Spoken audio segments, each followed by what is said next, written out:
Welcome to another episode of the Fantasy Football Fallout. This is where I watch every play of every game of every week, trying to find you, the fantasy football diamonds in the rough. Today I'm going to be talking about the Cincinnati Bengals versus the Buffalo Bills from this past Sunday. A game that I watched with interest because I had money on the Bills, and Josh Allen throwing the ball across his body over the middle, up for grabs, cost me money. But that's besides the point. From a fantasy football point of view, let's just start with Cincinnati, all right? I predicted coming into this game that Cincinnati, I thought Buffalo was the toughest defense that they were going to play all season, and I stand by that. I think that Buffalo shut them down for a good long time, and if it weren't for, that turnover, I think they were going to win. Buffalo was going to win this game comfortably. As it stands, they still did win that game. They just had to come down and get a touchdown at the end there. Joe Mixon, I actually had one of my readers from the Fantasy Football Almanac ask me, should I give up on Joe Mixon? I drafted him early. And my answer is no. I mean, they played some tough defenses to start the year. You had Seattle, you had San Francisco. People don't think yet of San Francisco being a tough defense, but their defensive line is stout, okay? James Conner in Pittsburgh had a tough time running on the San Francisco defense last week as well. San Francisco's a good. And then Buffalo, like I said, I think they're the best defense. And Joe Mixon still had 15 carries, over 60 yards. That's over 4 yards a carry. And he didn't have like a 50-yard run or something to skew those numbers. He did pretty well. On top of that, he had receptions and a touchdown. And then on top of that, Gio Bernard was not integrated in this game plan. So what does that all mean? That means that when Cincinnati has more favorable matchups, when this offense isn't clawing and scratching for yardage, throwing the ball downfield in desperation, they are going to find some room to run the ball. Joe Mixon will get some room and they'll be just fine. So be patient on him. And if you're in a league where there's an owner that has Mixon, by all means, try to trade somebody for him and grab him, because I think he will end the year on a tear, certainly a lot more than when he began the year this season.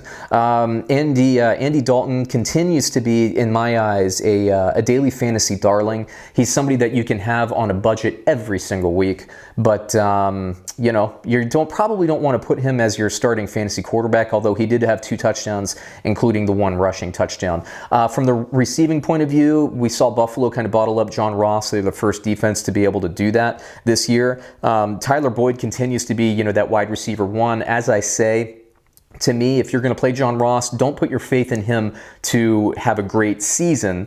Put your faith in him to basically get the secondary targets while all of the defenses are keying in on Tyler Boyd. And then once A.J. Green comes back, one of 2 things will happen. Either Tyler Boyd is still the better receiver in that scenario and things open up for A.J. Green at that point, or people focus on A.J. Green and things open up for Tyler Boyd at that point. Moving forward, he's already out of the walking boot, A.J. Green. Moving forward throughout the season, I see this, as a handcuff situation. If you have Ross, he's the perfect guy to have until A.J. Green comes back. But I don't see him like in weeks 15, 16 in the playoff run. I don't see John Ross as your guy. If you have him, I would suggest trading him sometime in the next 2 to 3 weeks. Like I said, we already saw the Bills kind of throttle him a little bit. A lot of targets. Let's see how many here. 10 targets went to Auden Tate.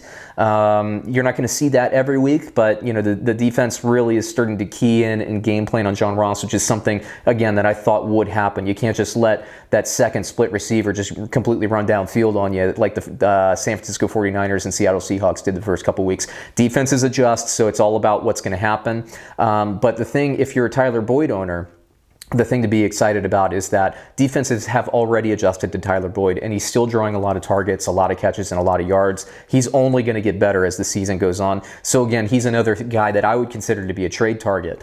If I could see somebody, maybe a less educated person in leagues, maybe somebody who doesn't watch these videos, they might own Tyler Boyd, and they might be getting frustrated because they see John Ross going off like crazy. Once A.J. Green comes back, that's going to open things up quite a bit more for Tyler Boyd. And then also that Mixon factor. Once Cincinnati starts playing defenses that, aren't stuffing the run all the time, things are going to open up for Tyler Boyd. So he's a guy I think is undervalued at this point.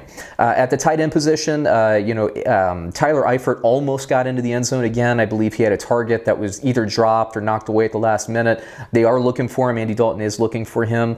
I think this is a deficiency in the offense right now. They're not really working that kind of that middle of the field or that seam route, that post route, that the tight ends, whether they're split out or whether they're off the line, they're just not working that like they used to back in the old offense. And that's another thing that can open up some lanes for your receivers to go deep, or, open up your lanes for your running backs. Because once linebackers have to worry about coverage behind them, below the safety, beyond them, before the safety, then again, you start to get the linebackers thinking, and then they have to do that. But that's something that, either Uzomah or Tyler Eifert will have to do, and we'll see how that goes. Now, let's talk a little bit about the Buffalo Bills. Josh Allen this week, he was 23 of 36. Wasn't that great. Credit the Cincinnati defense. They played a lot stronger than they had in the previous 2 weeks. So they're getting a little bit better, and you kind of expect that. Plus, you have the young quarterback. I was talking about, kind of messing around about that throw across his body. That's going to happen with a young quarterback. And, for people like me and bettors, that's what you get when you bet on a young quarterback. They're going to have those kinds of mistakes, especially a guy who was as raw as Josh Allen was out of college. This offense continues to have opportunities. Josh Allen has to get a little bit better with his accuracy. I think everybody knows that, even if you're a Bills fan and you're very happy that they're 3-0, even if you watch these games, and I'm sure you all do, you diehard fans out there, that there's so much more that this offense can do. And that's a good thing. That's not me throwing shade at them in any way. This is me saying, hey, look, Buffalo, they're a good team. I like them. I've come around on them.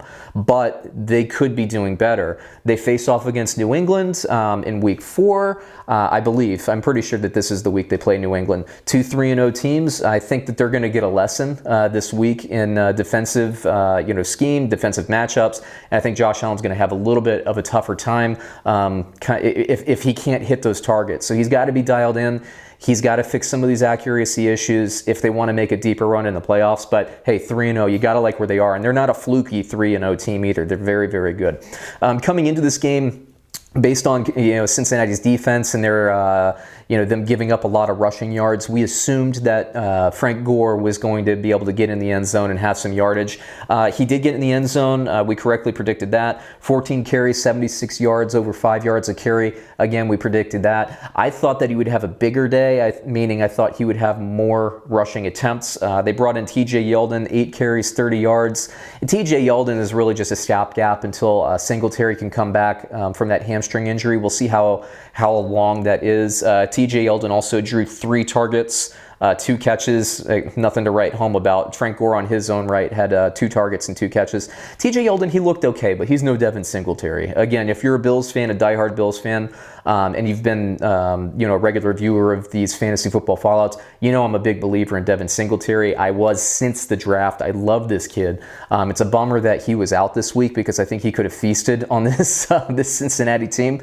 But he will be back at some point. Hopefully he gets that hammy back up and running. Now, Cole Beasley, this was the kind of game I was expecting Cole Beasley to have while I was watching this offense progress through training camp. And in fact, while I was watching this game, I was like, this is it. They're throwing the ball in the flats a little bit more. They're working Cole Beasley a little bit more short. He had 10 targets, 8 receptions, 48 yards. Not a ton of yardage, but he's working that short, and that extends things over the top. Again, credit Cincinnati because Buffalo didn't really get to run away with things, but there were some deep targets that weren't capitalized on.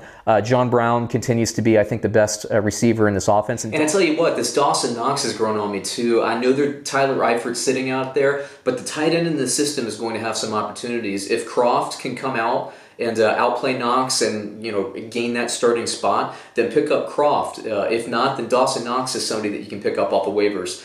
Going forward in the season if you need a tight end. I like them. I think that's really about it for the Buffalo Bills. I still think it's all about John Brown. I still think it's all about Singletary. With his injury, maybe you can grab him. He still hasn't really gone off yet in fantasy, in terms of getting a lot of carries, a lot of yardage, all that stuff. So if you can acquire that, Devin Singletary, please do so, especially if you have an injury designation on your roster. Don't worry about Yeldon. Yeah, he got some carries. It's really only because Singletary's gone, and then Dawson not. So don't worry about Tate. Don't worry about anybody else. You don't have to pick any of those guys up off of waivers. It's not going to be really a sustained thing. It's really about game planning at this point. So there you go. Please like our video. Please comment. Let us know what you agree or disagree with. If you're an expert in the Bills or the Bengals, please give me your feedback. I'd love to learn a little bit more about your teams. I'm watching every week. I really am. But it's always good to have the why behind the why. So if you have any comments, please let them know. I'll definitely interact with you, and certainly subscribe. We could use your support in growing our channel. The first step in doing that is accruing a lot of subscribers and getting a lot of videos watched. So check out one of our playlists. You can look at that in your top right. You can hit the red button over here to subscribe, or you can hit the underdog logo. We could use your help, and once we grow this channel, we're going to have a lot more cool stuff. So until then, just check us out in another episode. See you then.